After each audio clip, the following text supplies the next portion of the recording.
Yo, you having trouble letting go? Let me tell you this little testimony of mine. Hopefully it'll help you with this sort of like situation or whatever.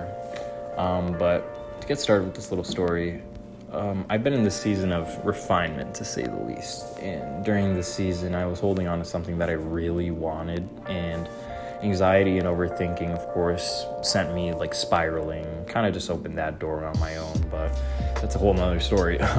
But yeah, so pretty much because of that, I was led to like pray more because I was afflicted, and I thought that maybe if I prayed more and got closer to God, the pain would alleviate.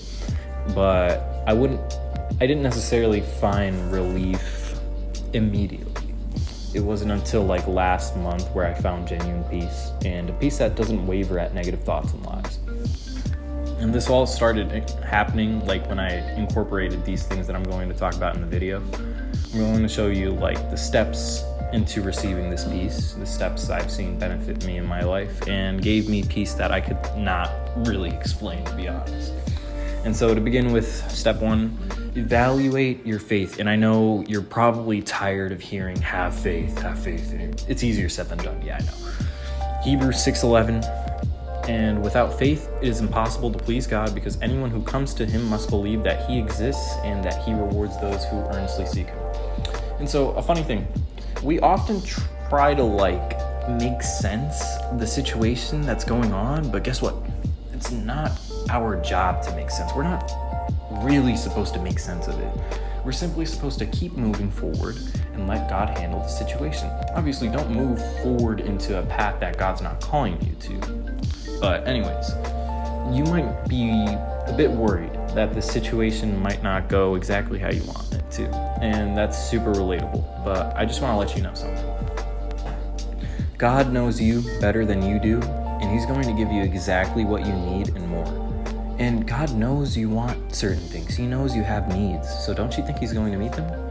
Have faith like the odds are rigged in your favor, because I've never seen him fail before. And so next, step two, get rid of overthinking. That stuff is going to kill you spiritually. Like, let's look at Matthew 6:29. Can any of you, by worrying, add a single hour to your life? It's like Jesus knows worrying sucks. It doesn't do anything. So he's telling us, stop worrying, trust in me. And just let me know an instance where overthinking has genuinely made a positive impact on you, where all this craziness going on in your head actually ended up in some good peace. I doubt that's ever happened. And so it's really a pride issue, because we're taking means into our own hands, thinking that our understanding is going to bring us closure to this situation, but it never does. And so once again, let go of your grip and trust him. Stop trying to understand how it's going to work, and just let the craftsman work. Run away from overthinking like you would lust. And so lastly, the thing you're asking for was never meant to be carried by you to begin with.